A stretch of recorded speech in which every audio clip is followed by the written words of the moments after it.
perfect.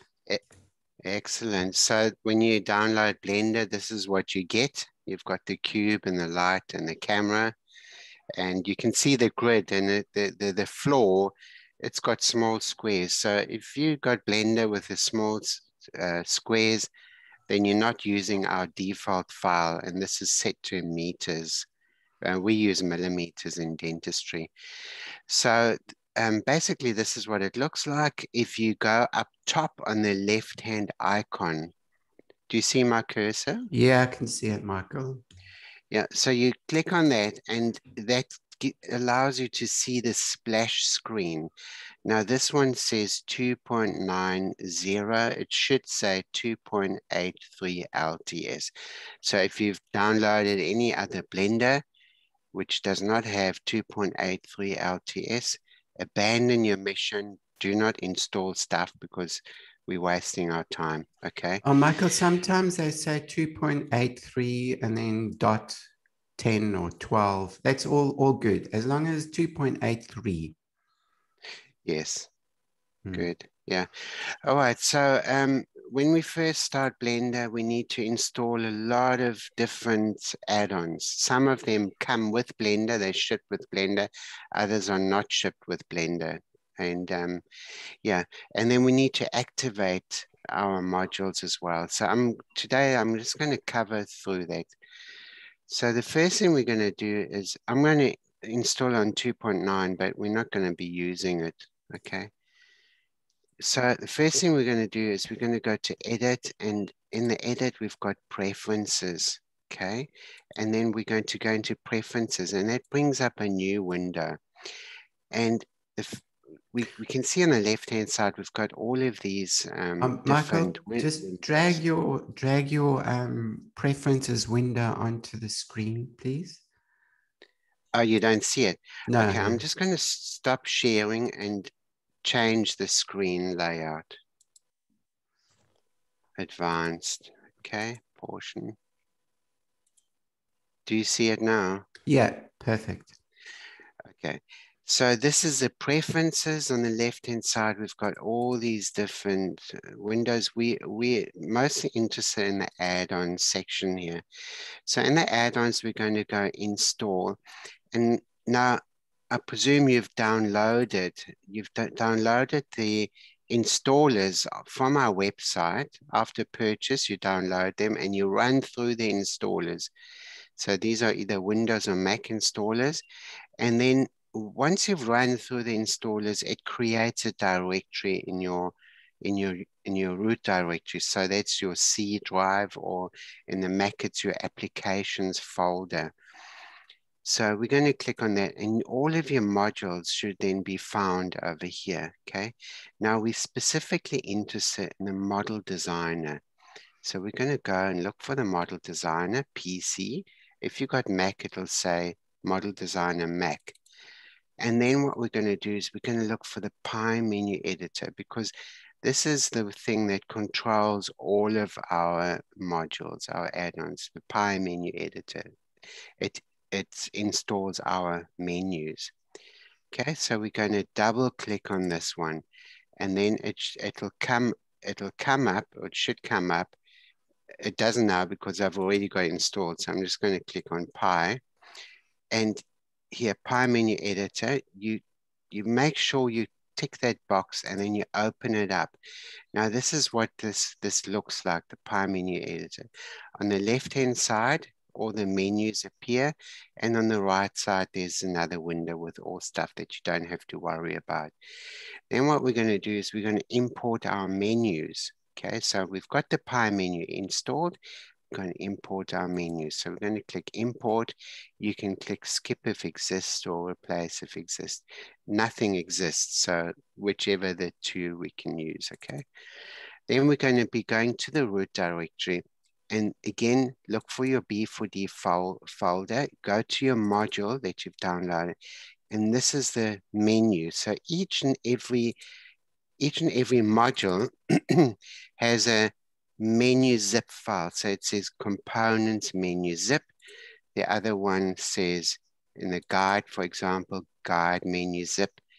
And in the Mac versions, it would be guide Mac menu dot, it's not dot zip, it's dot zip, yes. Yeah, yeah. Oh, But the okay, word so, menu, the menu is the key word to look for and to highlight. yeah, do not highlight the Pie menu editor zip, because you're going to import the Pie menu into the Pie menu. So that doesn't make any sense at all. You click, you make sure this is highlighted. Then we're going to go to website activation, click on that, and that'll bring up the website. Okay, so I'll just minimize that one a little bit. Okay, so I've actually maximized it. Anyway, it doesn't matter. So then we log in if we need to, we log in, and that will then bring us into our activation screen. Okay, so just wait for that. Okay. I think I've got it double up here. So this is in the accounts section. So if you guys manually log into the thing and you want to get your keys, you can go to the My Account section, okay? But this automatically has brought you into My Account section. Then we're going to go down and we've got all of these modules that you have purchased, and it'll tell you activate. So here I've got 1 out of 3 activations. We can download this on 3 of your own computers. So, okay, let's activate. Sometimes you'll see 0 out of 3. That's because if we have an update, for example, where there's a menu change, Wolfgang will then zero all of those activations. That means that you are now able to import this menu 3 times over again. Okay, so there was a bit of confusion there. We're going to click on activate. Then you're going to see a wheel spinning, and that'll give you then a code. Okay, here, this is a long code, and this code changes from time to time. Okay, so what we're essentially doing is we're copying and pasting this key into Blender. Before you do that, Michael, there are some computers on the Mac, the Safari. If your Safari is outdated, not going to work. If your Google Chrome is outdated, not going to work. So it's important just to update your browsers so that this works.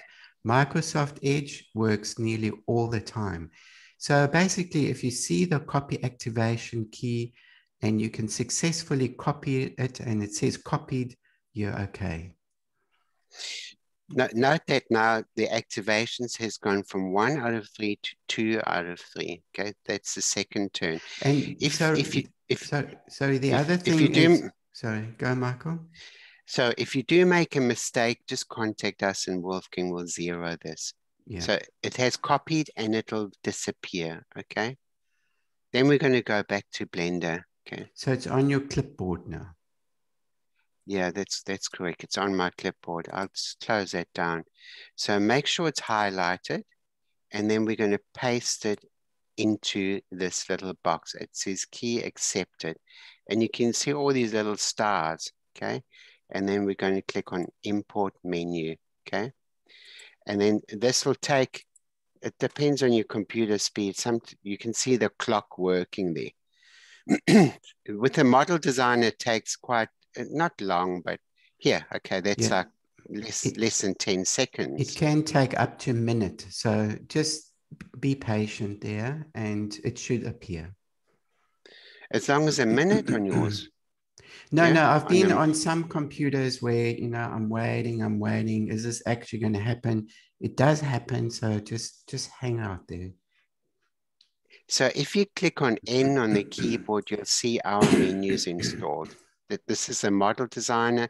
You'll find all of our menus will be installed over there. Next thing, what we're going to do is we're going to install other add-ons. So we're going to go back to preferences and make sure that you always save these preferences, because if you exit Blender at this stage and you re-enter Blender, it is gone, okay? So you're going to have to go through the whole process again. So make sure you save these preferences, Okay, save preferences. Then what we're going to do is we're going to add a few more add-ons. Okay, so we can cover that's covered in the tutorials, in the video tutorials of installation. I don't think I'm going to go into that, but this is a main part that I wanted to discuss this morning. So most of the other add-ons come with Blender, like the Bool tool and the Loop tool. There are some modules like the bracket remover where we have an additional add-on included, and the alignment module, it's got the RCP. So just watch the first video and that'll show you if something else is required. Exactly. And then just make sure that you save it and then you can continue. And then the next thing that's important is we need to work with our B4D default file. And that, so once all the add-ons are in there, you're going to go File and you're going to open and you're going to be looking for the B4D file. So in the C drive, in your root directory, in the Model Designer, we've got a B4D blend file. You make sure you install that. And this is a file we're going to be using. This is a default file we're always going to be using with all of our modules. And that's set to millimeters. Note that the squares are like tiny squares because each big square is 10 millimeters and these little ones are 1 millimeter. Very important. Sometimes I log on to computers and some users haven't even done it. So it doesn't work, okay? So we're going to go File and we're going to go Save As. So we're not going to go Save As, we're going to go File, Default, and we're going to click Save Startup File. It's important. Don't go load factory settings, otherwise everything is gone. So be very vigilant when it comes to that. Save Startup File and save it. And then you're ready to go with all of our modules. You just install them exactly like what I've shown you there. Okay, cool. Perfect. Okay, so let's get into Blender. Okay, just have to, I'll just have to maybe stop sharing my screen because the actual tool, the actual toolbar of the Zoom was overlaying my bottom one, my closing section. Okay, so are there any questions regarding installation? We've got one question, if it can be recorded. Yes, of course you can record the session. And I'm recording it as well. If you want to check it later on YouTube, we can, we'll put it there. So please follow our YouTube because on our YouTube, we put things on where people may struggle with something and we just put all of that stuff there. So there are many videos where you can learn from. Some videos are just like repairing a mesh that's really gone disastrously wrong. So there's a lot of things to pick up there, okay, on the Blenderfordental YouTube. So you can set your backgrounds theme. Blender's got a few default settings there. So it's quite customizable, even the menu, the colors of the menu, things like that. There's a video button up top there, Michael. Can you just show that? Yes, so when you click on the video button, again, it brings up a screen. Each module has that. So in the Model Designer, the video button will give you information, useful information. So additional videos that are not in the tutorials in the module folder. And we've got the general information. You will see an update log. So when we make any changes, because Blenderfordental is a developing project. So we have updates regularly. It's not like every 6 months or a year, hey guys, here's an update. No, it's a development in progress. So if there is something that we've changed or improved, we will then list it here. So like 29th of the 4th, it says Model Designer, embossing text has had an issue with the guide module. So down the line, when we create the crown and bridgework or other modules, we sometimes have to go back to then change things to make them work with the future modules, which were not anticipated. So it'll tell you one of two things. One is update the module, okay, which you just click on update module, and the other one is install menu. So here, like here, an install new menu. We try and avoid the install menu at all costs, but sometimes we need to do that, okay? So, so what is the difference between the two? The one is update module. What happens is it deletes your folder, your B4D module, off your computer. It'll go into our Dropbox and it'll pull it from the Dropbox and dump it into the folder that you need. You don't have to do anything else. All the scripts, updated scripts, will then be on your computer. Okay. So if you abandon this while it's just loading, the folder will be empty and the menu will not work. No buttons will work. So then you know, well, you've got to press the update module button again and just wait the duration. Again, that could take 30 seconds. If your internet speed is below 25 megabytes per second, just go to the website and use an installer, a new installer. And then just run through the installer. It's the same, very same thing. Yeah. Yeah, so if it's under 25 megabytes per second, it will be deleted. And so like Wolfgang said, use the installer, very important. So, and then if we got import new menu, you're going to click on import new menu. You're going to do exactly like the step beforehand, like I've shown you with the activation, and you're going to pull the new menu from the internet. Okay. Yeah, Michael, so we've got different windows here. Can you just show us what these windows are about, and we can see a couple of things up top on the toolbar? Yeah, so we've got in Blender, we've got a left-hand toolbar, which we use the T key for, and the N key brings in the right toolbar, okay?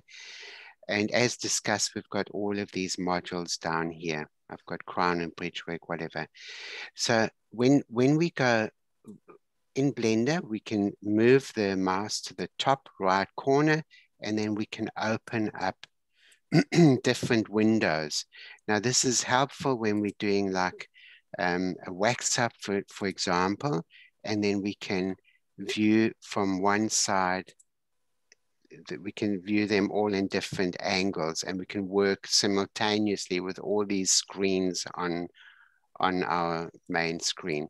And you can open up as many windows as you like. You just pull and drag these windows, okay? It's a bit technique sensitive, the opening and the closing of these windows. Can you just go through it quickly again, Michael, with the cross? Yeah, so the cross will then open windows like this, like that. So to close the windows, you get the cross and you pull it 45 degrees down. You can see there's like an arrow, and then you let the mouse go. And then these windows fold into each other like that. So you can open and close them.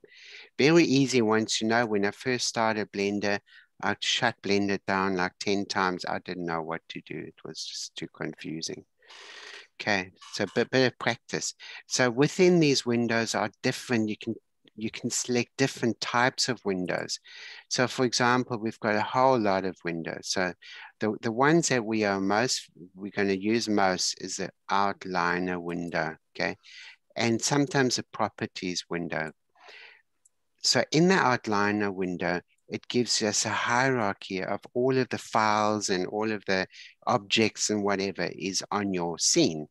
And whenever you left click on that specific object, for example, like I'm clicking on the upper model, the upper one will highlight in orange, and then vice versa. So there, And there you can see. So we can deal with this side or we can deal with this side. So you can hide the objects there, Michael, or copy them in the outliner window. Yeah. Or rename them. You'll notice like a little eye here. So you can hide these. Now, there's more filters included. So we've got here, these are the two I use a lot in my coding. This one with the arrow and this one that looks like a bit of a TV screen, okay? Now the TV screen will also hide it, like the hide button, but it's additional because we use shortcuts. So H is to hide, okay? So it'll close this window. I don't like using this too much in my code because when I want to hide it, I want to hide it more permanently.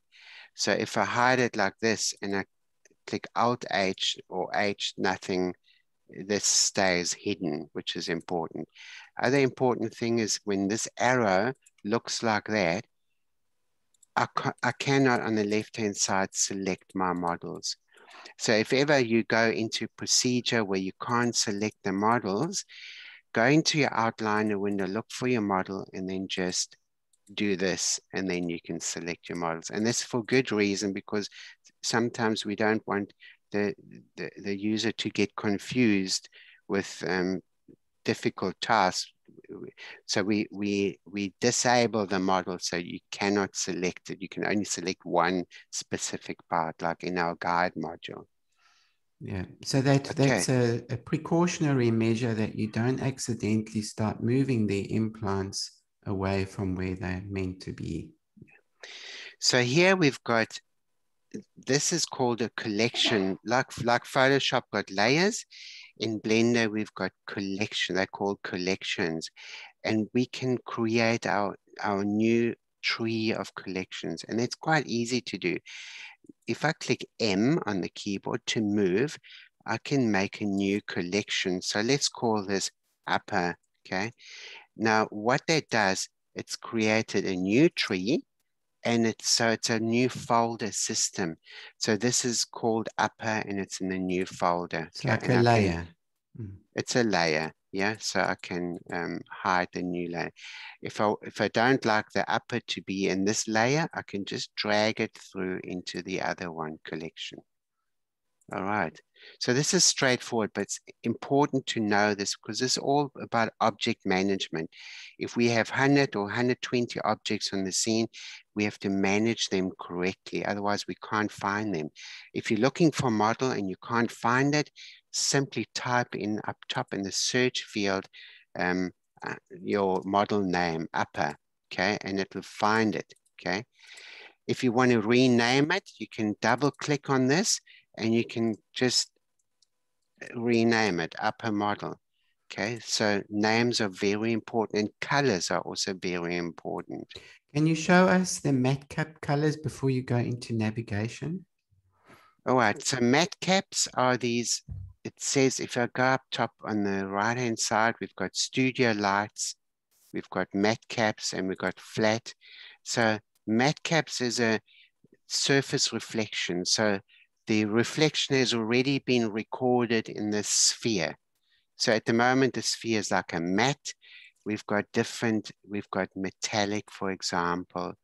So the colors and reflection is recorded already, and we just selecting this specific matcap, we call them. Okay. So for example, when you're ditching a very difficult die, then you can just set the reflection slightly different just to find those areas. Yeah, so this is important. You can make your own matcaps, and YouTube have a lot of tutorials on how to make your own matcaps. So this is a fun thing that you can get into if you really want to get into designing. What about colors, Michael? Colors is easy. We can change the colors in the menu by adding colors, and then we can just add colors. If you want to make them transparent, like in the guide module, we would then look at the A value, which is the alpha value. That makes it transparent, okay? So now, Michael, Blender has... okay. Yeah.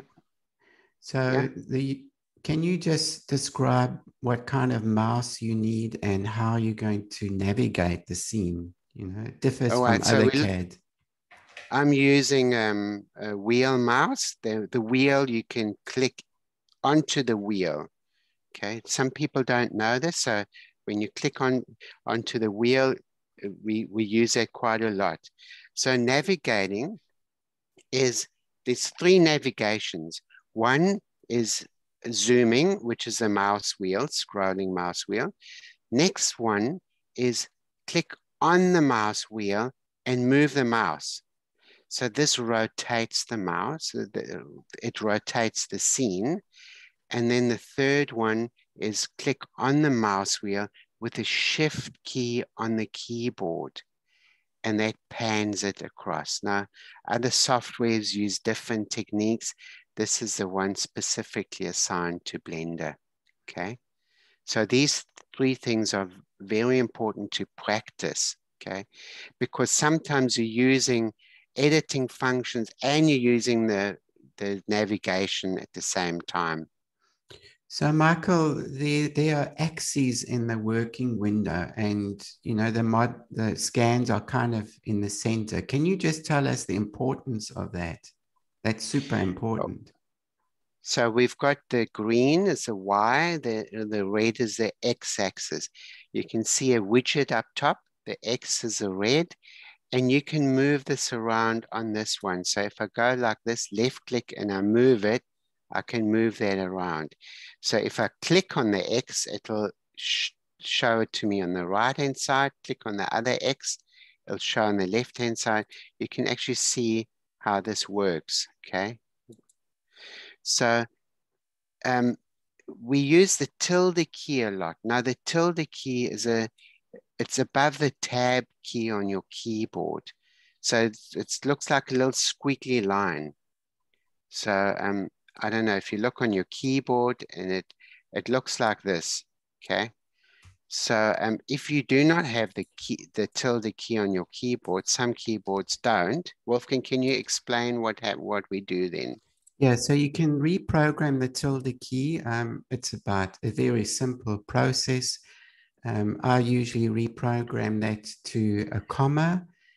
Be careful not to use letters because they might already be assigned to Blender shortcut keys. So the comma is quite a safe one to use. Some keyboards, like the German keyboards, got the O with the dots on it, it's called. That will activate that tilde key navigation function. So there's just a couple of tweaks there that you can do, or just reprogram it. So this is the tilde key, and it tells you front or tilde key again, you know, the right side. Also, you can see there's numbers on there. So top is 8, front is 7, which means you can navigate, you can rotate, and you can navigate the scene with your numbers on your keyboard. If you've got a number pad, like 8, for example, I can click on 8, or you can click on 6. 6 will make it do this, 4 will make it do that. So number 2 will make it do that, and 8 will make it do that. So you can memorize that on your number pad if you really want to use your number pad. I use the tilde key, okay? So how would you rotate these models and get them into the center and move them around? So the model is highlighted. If I go shift left click, I can select another selection. So the last one is always orange, the one before is in red. So we can select more than one object.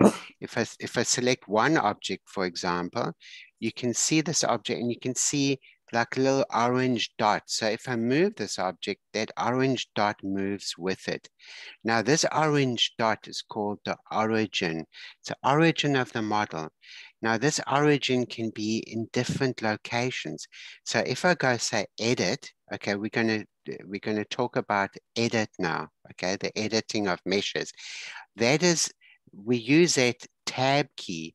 The tab key, if I click tab key, it goes into edit mode, which means we get the beauty of the meshes.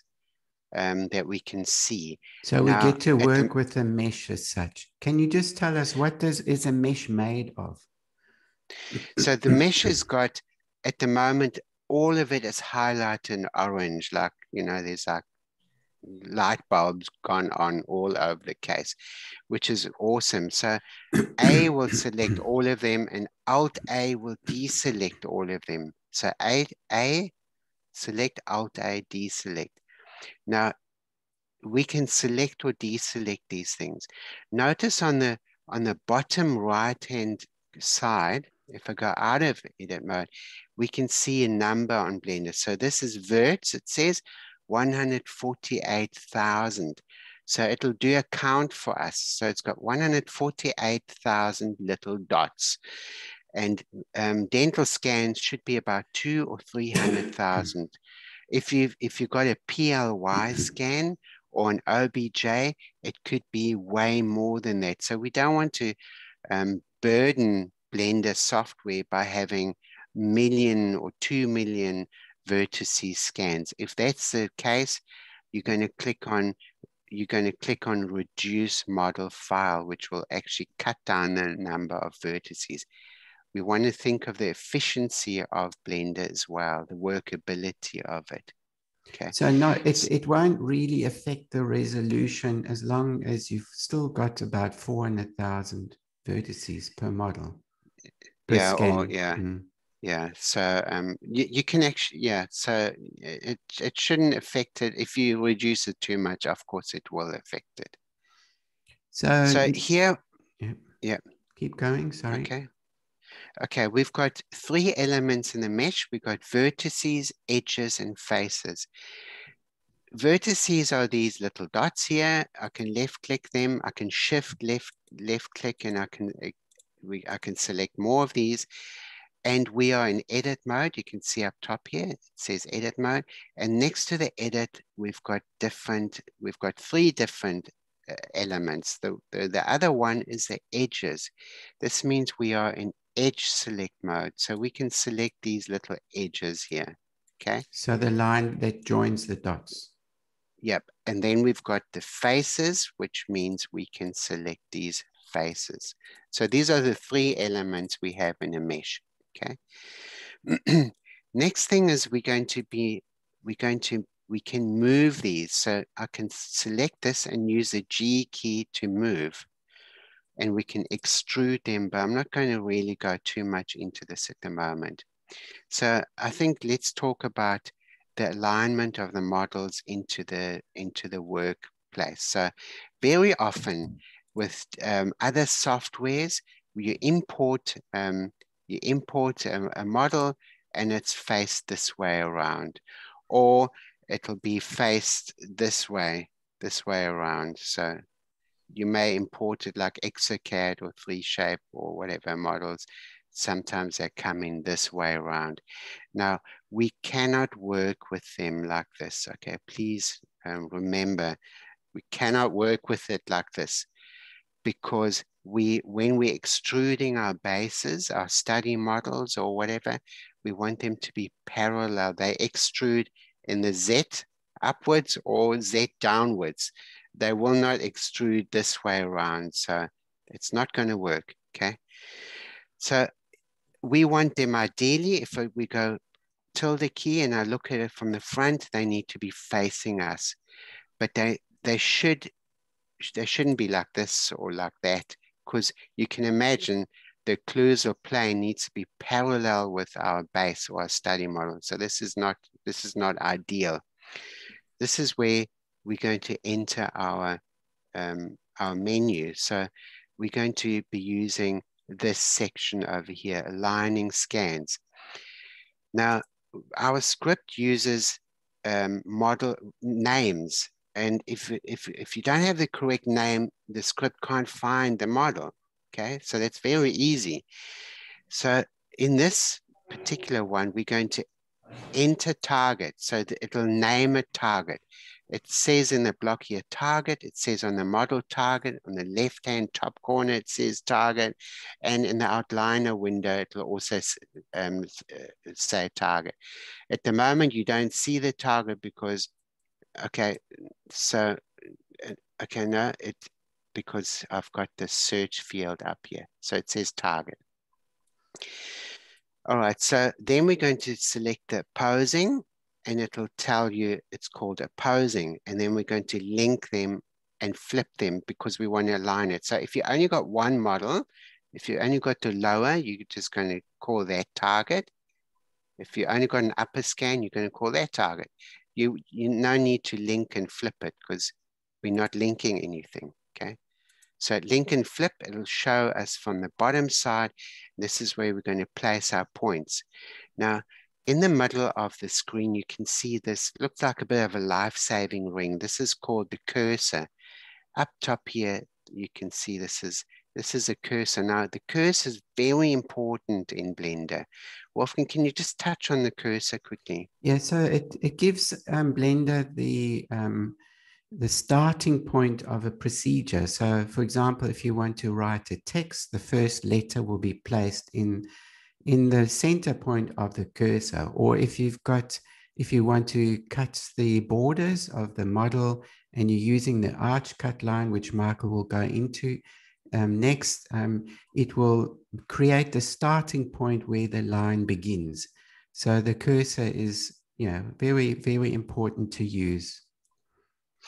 Now we can place a cursor by shift right click. Now we've got all of these shortcuts you can download. So put them up on your wall or whatever until your muscle memory kicks in. Yeah, so the PDF of the shortcut keys is in the right-hand blue folder in the module web page. So yeah, just print that one out. Fortunately, there are not too many shortcut keys to use. So shift right click places a cursor. You can go on this one here and then you can place a cursor. I never use that, okay? I use shift right click. So we're going to place 4 points only, and that's to make it trapezoid shape so that you can calculate the middle and place it, plonk it onto the Blender. So it's a hypothetical occlusal plane that you're creating, and that will then put that onto the horizontal plane in Blender. Exactly, Wolfgang. Yeah, that's correct. So we're going to click on 4 points, and that'll bring in a little sphere, and then you can shift right click to place your next point, or there's 2 shortcut keys. The P, it says in brackets P, which is point. We can just click on P, like here, shift right click and P. Or if your keyboard doesn't have a P, you're gonna have to have this one. Or alternatively, you can go Shift D. Shift D duplicates an object, or you can actually right click and it'll say copy object. So basically what we're doing, we need 4 of these little spheres, okay? So if you don't have teeth, Michael, where would you place them? Or like a quadrant impression, what do you do with these 4 points? So we can place them like in a edentulous area like this. So, we can place them like that. Or if we have like a little scan, like a triple tray, like a quadrant scan, we can place them like this. So that's all good. What I'm looking for is I'm looking for like a shape like this, because it's going to calculate this going through and this going through and plonk it on the Blender floor. So this is quite important, okay? So this is basically the start of everything. Okay, so we're going to click on a line, and that'll then put it in the center. Now, if you click a line and it's upside down, for example, so it looks like this. Now, unfortunately, sometimes it's unpredictable. It's like tossing a coin. I don't understand quite why this is. So it just takes the shortest route. So that the upside down might be the shortest route to the center. Yeah, that could be. I didn't think of that. So if that happens, both of them are highlighted, leave them highlighted, and then just the y-axis is this one. It says y, it looks to us. We're going to then click that. It flips it by 90 degrees, 2 times clicking, and that'll put it in the center. Notice that this orange point of origin is in the center. So that's the And this pivot is, point. So if you're yeah, rotating it, it rotates around that orange point as the middle point. yeah. If you're manually aligning them into Blender workspace, like, you know, rotate or whatever, then that orange point won't be in the center. So the other shortcuts we have is G. G is to grab, okay? And then R is to rotate, okay? And S is to scale. Now we please don't use the S because we don't really scale, okay? We don't want any errors to happen. So to safeguard us from moving the models, we can click on the lock sign. So now I'm trying G key and nothing works. Okay, it's locked. And then we can unlock it as well. And that will then allow us to move it again. How do you So go back, Michael? You're getting the models back. How do you go back? So this is it's a basic Windows go back. It's Control Z. Don't try and use escape. Escape is not going to work. Okay, Control Z. Okay, how many times can you go back, Michael? Well, that depends on your Blender settings. So if you have in Blender, you can in your preferences, you can set go back to 40 or 80 or 200 times. You can I think the standard is about 80 times. No, I think about 40 times or something you can go back. So, you know, you can set that. I may be mistaken on the 40, but yeah. So just touching on that, go back Control Z. Some of these menu scripts are pages and pages long behind the scenes, for example, hollowing or a model. So when you press Control Z, just be patient before you Control Z over and over and over. Just push it once and just be patient because the script has to run backwards for a couple of moments. Yeah, so if you do like 5 times, you may end up with no models in Blender, and you're going to have to go back again, which is not the ideal thing to do. Can you just, on touching on that, what is the importance of saving your work, Michael? Yeah, look, saving work is really important. Just save as you go. I do that all the time. It's like, Hansel and Gretel in the forest, and they put these little stones, and if the stones aren't there, you can't find yourself back. So I usually just save as I go. It's very, very important. If you do have a crash, if Blender does crash, and that sometimes it can happen. It doesn't happen often, even though I do very complicated stuff. You can go File, Recover, Auto Save. Now Blender saves it every few minutes. Like here you can see it saved it at 6:16 and then at 6:46. So it saves it. You can set that to if you're a beginner, set it to every 2 minutes, for example. Okay, that's easy to do. Edit, Preference, you go to the Save and Load, and then it says every 2 minutes, auto save. So that means every 2 minutes of working. Now I've spoken like half an hour and you can see it hasn't saved. It's 2 minutes of working time, okay? So you can set this, if you're a beginner, set it to every 1 minute or something, because then you can revert back to it if you really have to. Okay, so Michael, scans aren't always perfect. Sometimes they've got rips or holes in it. What do you do? Yeah, so if your scan looks like that, it's perfectly acceptable. You can just click on your bottom like we've done when we first installed it. You can click lower base and it'll make a lower base. No problem at all, okay? So you've got one with border. Can you just quickly give us a description of it without actually doing it? All right, so it creates a border around it. Okay, so we'll just quickly click on it with border. It takes a little bit longer because it first makes a base and then it subtracts a base, and it's got a whole lot of coding behind it. So you've got a border like this. I think it's 1.5 millimeter thick. In the future, we've been asked to be able to set this border wider and less wide. So we can look at this in the future, okay? So what I'm not looking, the problem is if you've got a scan, for example, and it looks like this, okay? So here it looks like this, here it looks like this, that's fine. If you've got a scan that where it comes like this, okay?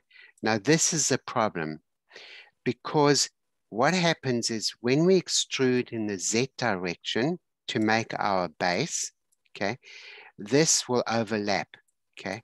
Now this is a problem over here. Now it folds it over and it creates an inverted face. So the inside is outside. And this causes problems with Boolean functions, differences, and unify functions. It causes a whole lot of problems. Your printer may not even be able to print this model, okay? So in other programs, this happens as well, and Mesh Mixer might have a function that shows, oh, there's a fault there. But with Blender, we don't really need this fault diagnosis, because just be aware of that. And there's a little checkbox there, face orientation. If you press that, and the outside surface must be blue. If you've got little red specks in it, well, it's like a Mesh Mixer fault diagnosis. You'll see it instantly that there's a bit of red, and that needs to be corrected. So if your model is inside out, for example, I'm going to flip normals. It's going to look like this. And with a trained eye, once you've been doing Blender for a while, you can see there's a difference in color. So the shading is somehow different. You can see here, the shading is different, okay? So when I see this, I already know it's been flipped. I don't even have to go into this thing, okay? Okay. All right, so how would you repair the scan, Michael?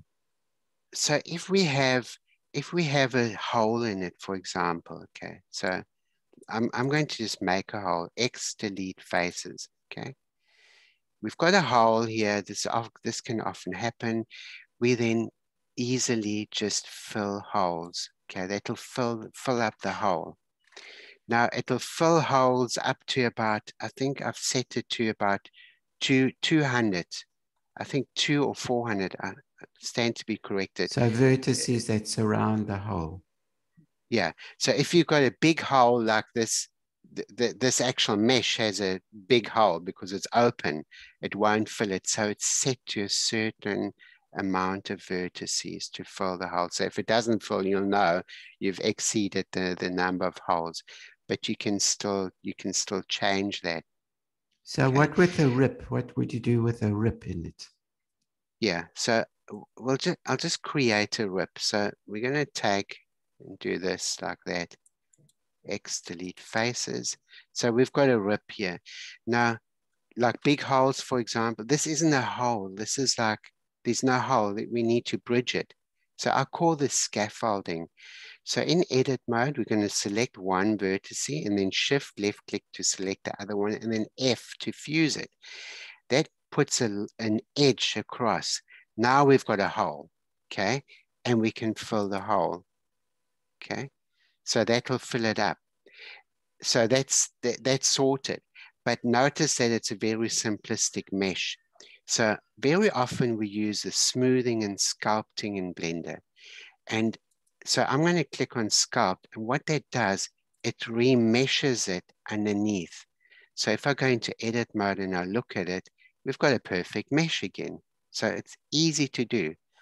Now, this sculpting and smoothing is very important, because if you trap saliva while you're scanning, they pop up like, looks like little blisters, okay, on your scan. And we would then just smooth that down. Okay. Michael, can you just show the fast edit? Because I like using the fast edit. It's really cool. So with the fast edit, it brings it into like transparent mode, and it selects the edges.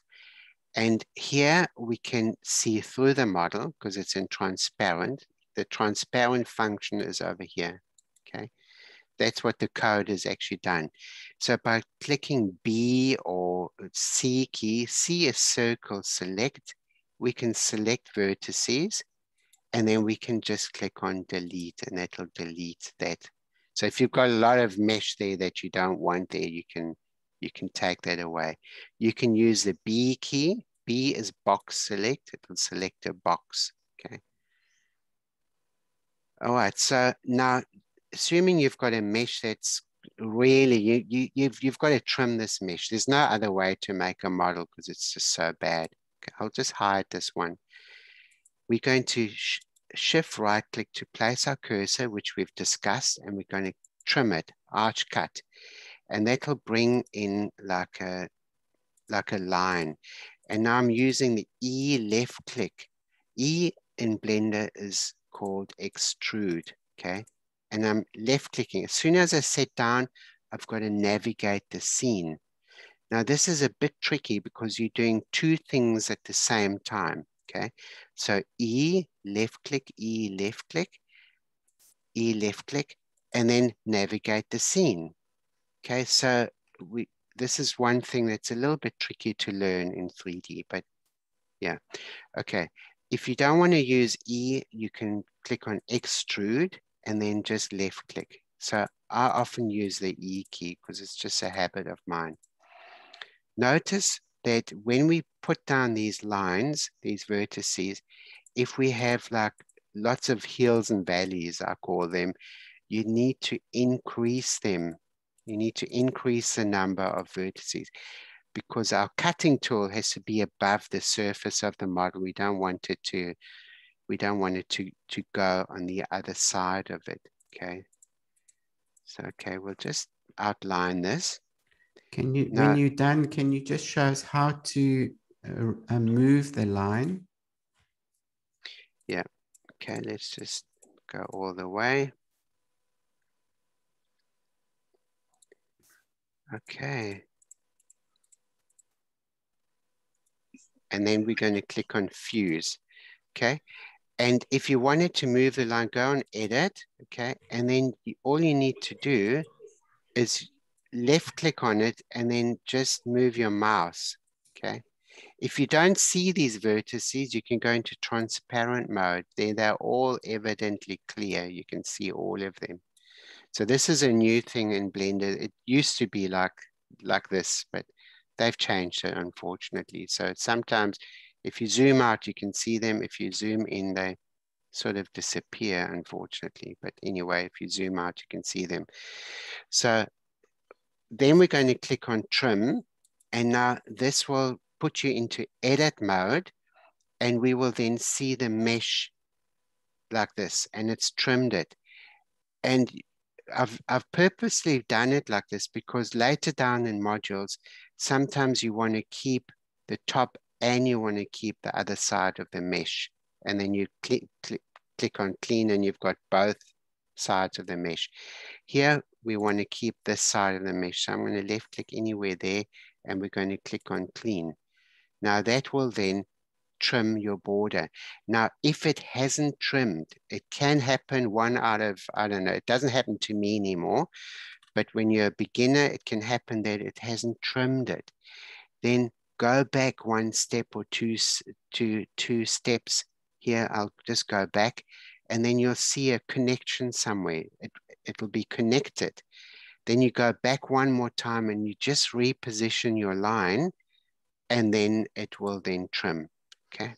Yeah, so and the culprit is is usually in the back molar area or in the rugae section where it can intersect into the mesh of the scan. Yeah, that's correct, Wolfgang. All right, so with that being trimmed, we're just going to click on upper base, and that's finished it. Can you make the base longer and shorter, Michael? Because for printing, we don't want to wait so long. So I like to keep it a bit shorter. Yeah, so once you've made your base, you can just use these little arrow keys and that'll lift it, or if you want to go, you can scale and edit this and you can just pull it up or down depending. You can scale it, you can do whatever you want with it, okay? So you're in edit mode, you're in face select, and you can change that, okay? So, how would you, cut out the die there? Can you show us? Yeah, before we do that, I'll just hide, and then we'll just quickly touch on the cutting tools. We've got cutting tools. So we've got, like, for example, I'm looking at from the top. So this is the key. We need to look at it from the top, shift right click to place our cursor to tell the program where we're going to be cutting. So just say I go square cutting, it'll bring up a square. I can scale it. I can grab this. It doesn't have to be a square. We can do whatever we want with this one. It's a cutting tool, and then we're going to click on keep inside or keep outside. If I click on keep outside, it will delete everything outside. If I click on keep inside, it'll delete everything on the outside. Now this cutting tool, we are able to move it. So with the G key, I can move it anywhere I like. Okay, and then I can make a cut. So this tool from the side looks like this. Okay, so with a bit of experience, you can navigate the scene, but if you're a beginner, just keep it like we had. But this we can then change as well. We demonstrate that in our videos quite clearly. Okay, so we've got different cutting tools. In the crown and bridge work, we've also got one that looks like the vertex cutter. We can then cut dies, for example. So I can go across like that, Shift D to duplicate, E to extrude, something like that. And I can slice it, and then we can accept it.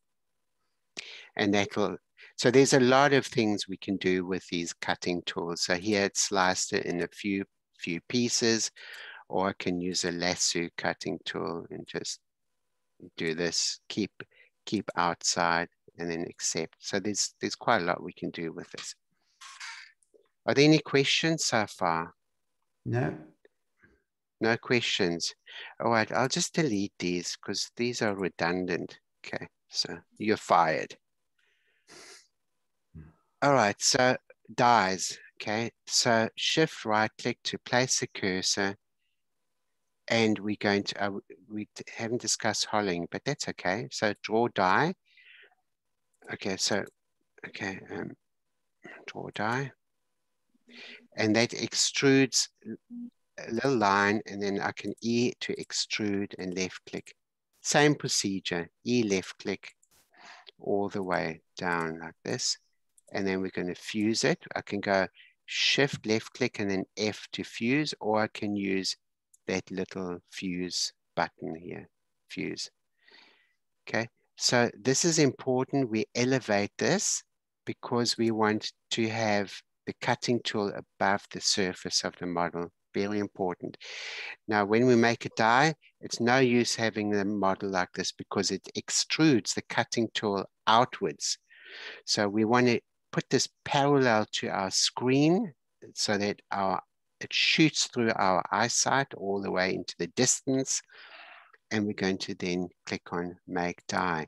And that will then make our cutting tool. Note it's above the surface in this way.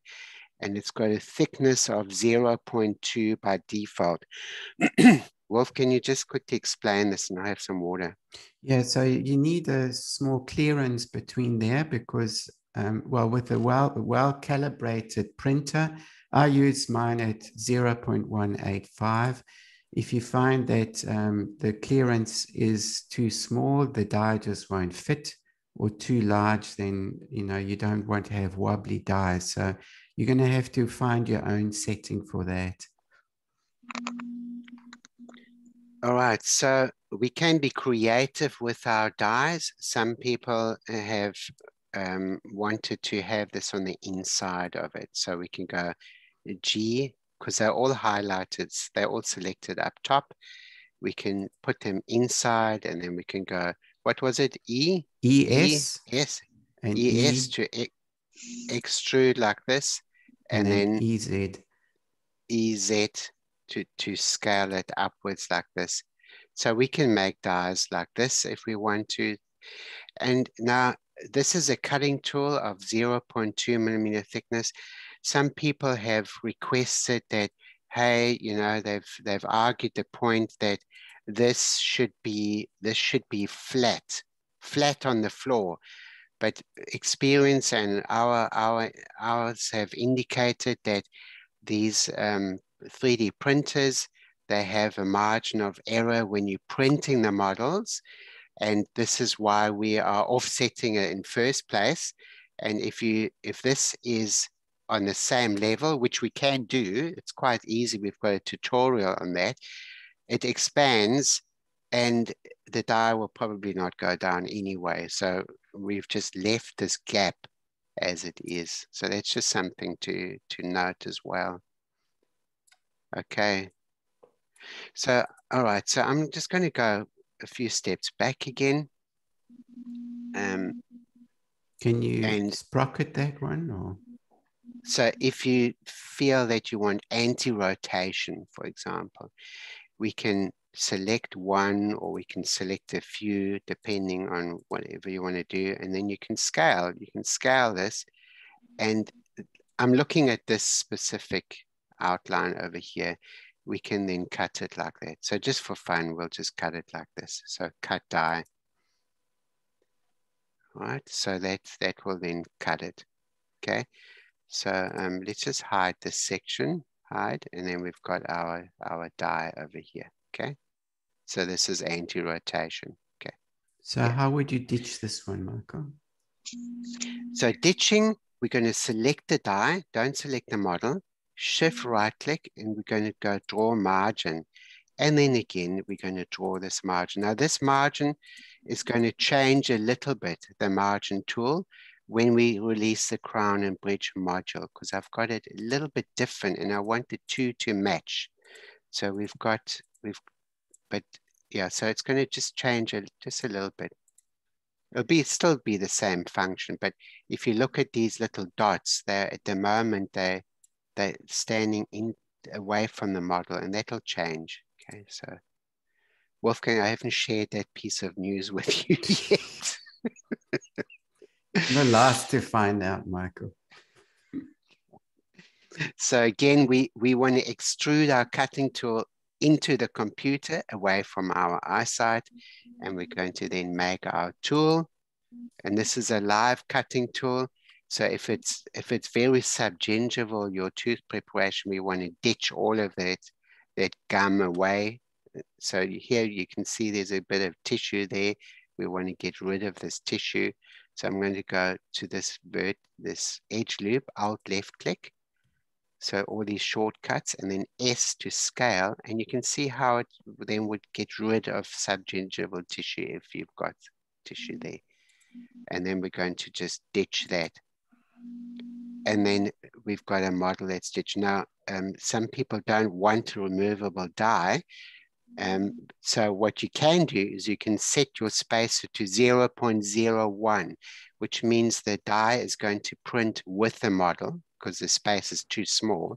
And then you can shift and just print a separate die so that you don't have it. So that's another way of doing it. You can ditch on the model. So in the crown and bridgework module, we're going to be using that quite a bit because you may want a model and then you want to retrofit your bridges and crowns onto the model, but you don't need dies. You may not want to have dies. And then what we're going to do is we're going to ditch straight on the model. So again, we're going to extrude this, find yourself your margin at the moment. Well, this one you can't see much of a margin, unfortunately. So the other die disappears. What's the purpose?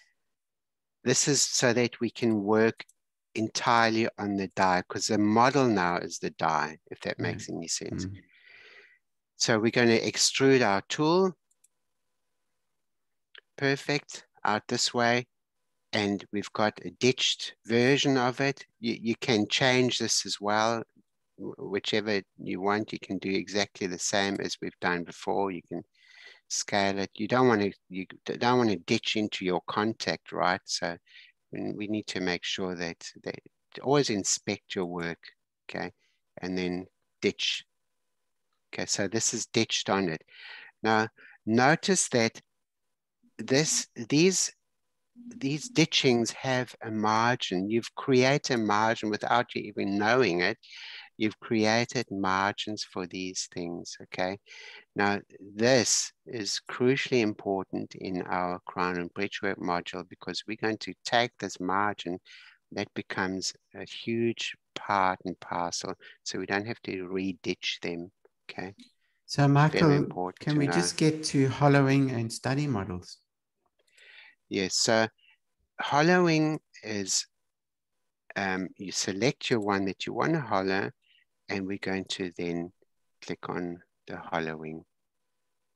Okay, so that's, where is it? Yeah, make hollow. Then you can choose how thick you want the walls to be, the thickness. So this is set to, this is not 0.2, this is a scale. At the bottom of the screen, these tooltips appear for 200 seconds mostly until you press the next button. It gives you enough time to read the toolbars. Always look at the toolbars. It'll select example, minimum, so 0.2 is a scale is 1.6 millimeters in thickness. So it gives you different settings. So this is already default. You can only change the default if you go into the coding. I've made a video on how to change that if you guys want to change it permanently. But every time you press on update, it grabs a new scripts from the drop-down box and your default will be gone. So you just have to go back into the script to change that, okay?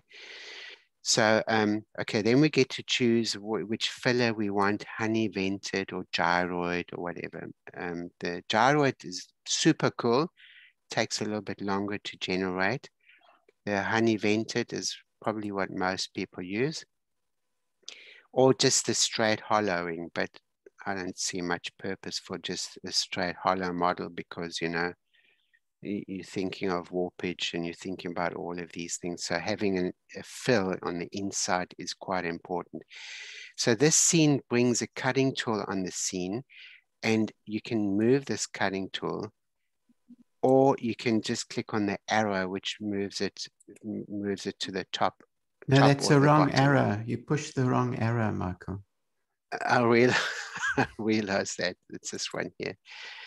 Yeah, so that takes it to the top, and then we can just you can just take it all the way to the top, and then you just apply that. If you take it too high, it closes up again. Then just lower it again.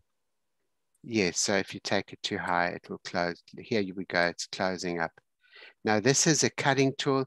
Please always place, if you do have text, place your text on afterwards, not beforehand, because those vertices may interfere in this Boolean cutting tool, okay? So always place text right at the end, okay? So, okay, so we'll just lift it a little bit and then we're gonna apply that, okay? Just apply here. Okay, so notice that the die has not been included.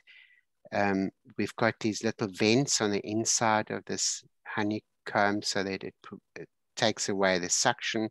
If you do want to make a hole, for example, like another vent, for example, take your cutting tools here, square cutting tool, for example, place it wherever you want, and then just cut it out. Outside. Okay. Keep outside. Keep inside. I got the wrong one. Okay. Keep outside. Okay. And then accept.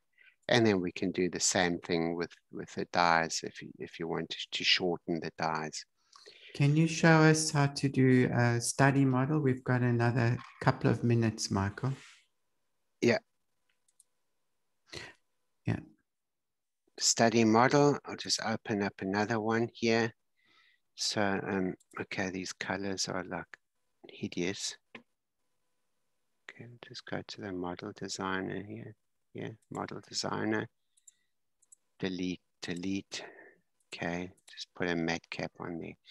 All right, so with the study models, we name these models. very important again. Name upper and lower, name lower. Oh, I've clicked the wrong one. I must be getting a bit tired here. Okay. Name upper. Okay, name lower.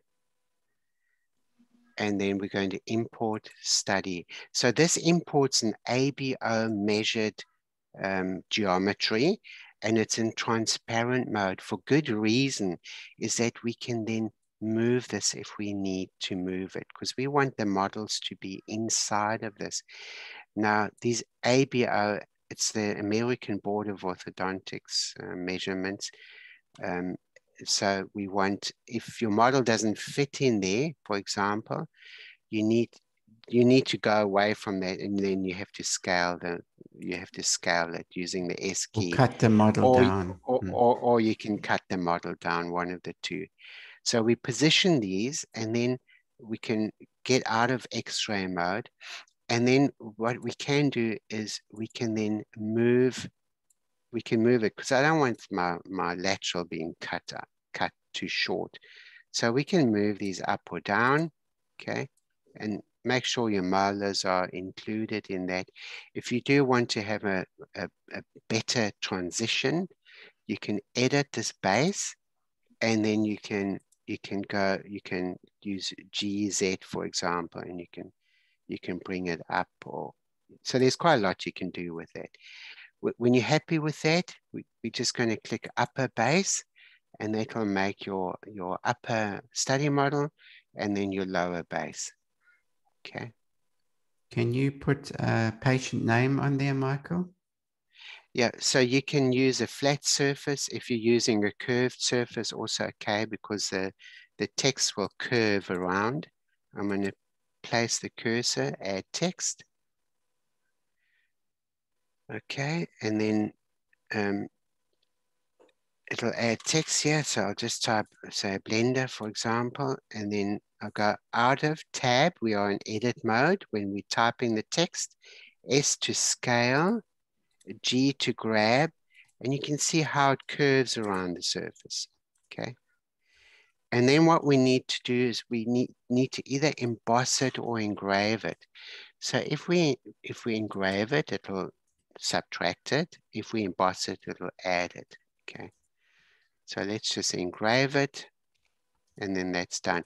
Again, notice if you want to hollow the study model, put the text in, please put the text in after the hollowing. It's very, very important. I had a question earlier on, a user's taking the model with the text written, the label on it, into Mesh Mixer, and it shows a fault in it.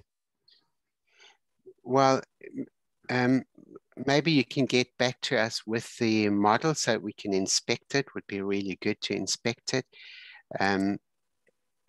Usually we don't have fault, but if there is a fault, and make sure that you've got an updated version of the module, because if your text doesn't look like this, with your vertices and faces looking like that, maybe you're using an older version. I can't say offhand, but send us your model if you need to. Okay. That would be good if we could just diagnose the error.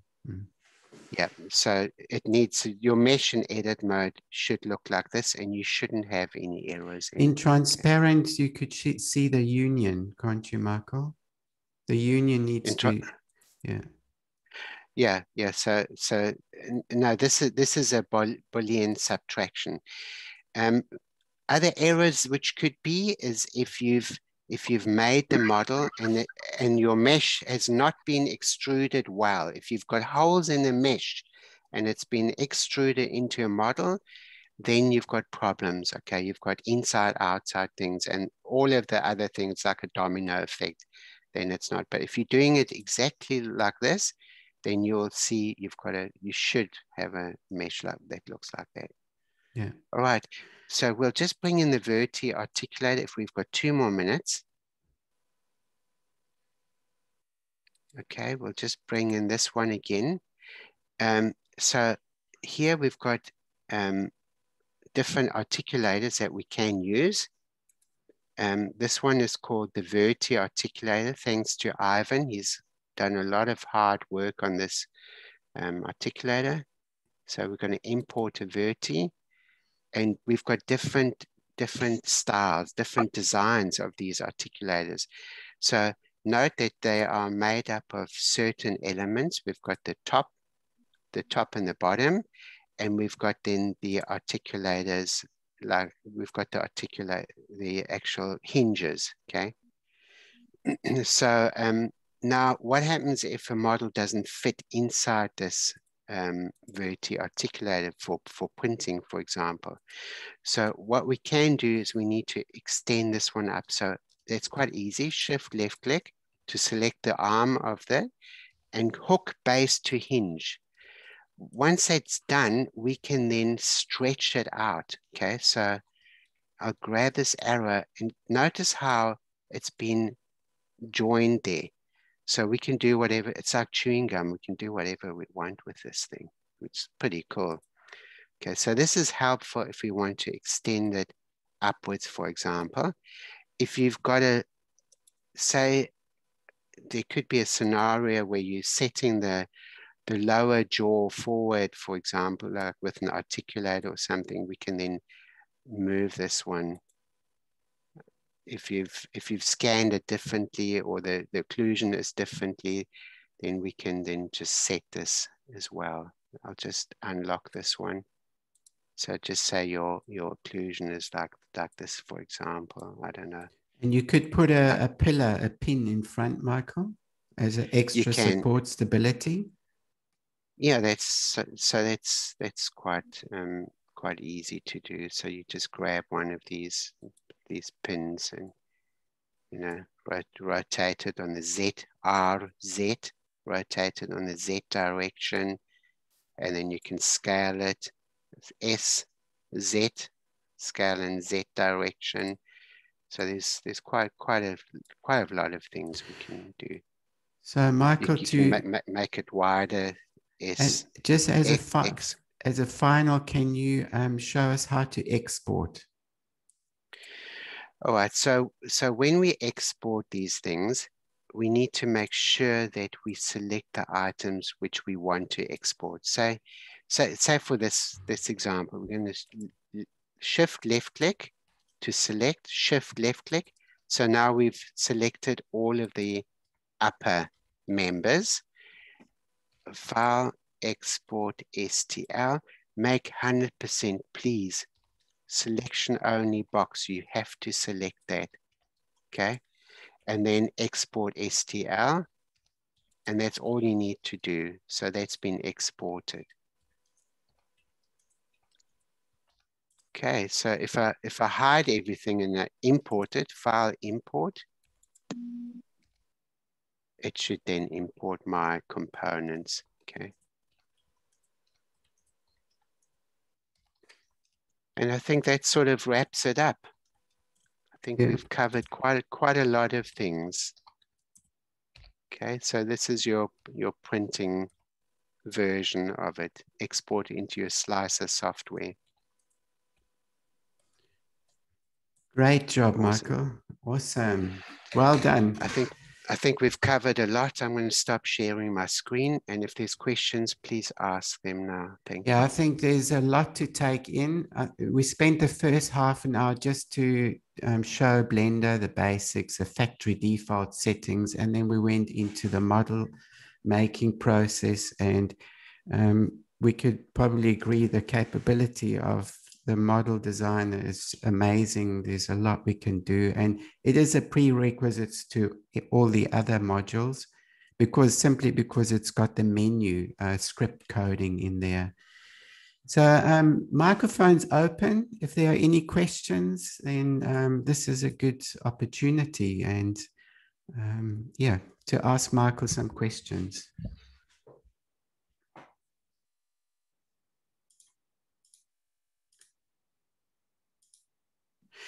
Yeah, there's Stephen mentioned always press the selection only box when you're exporting. Otherwise, everything gets exported, which is quite frustrating.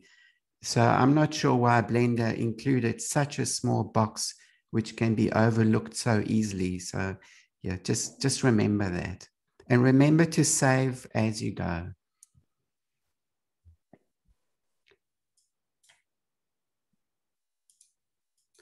All right, no questions or anything like that? Look at Baptista's got something to show. What is that? It's a guide, I think. Oh, my first all-on-4 guide. Wow. With Awesome. my Steco sleeves.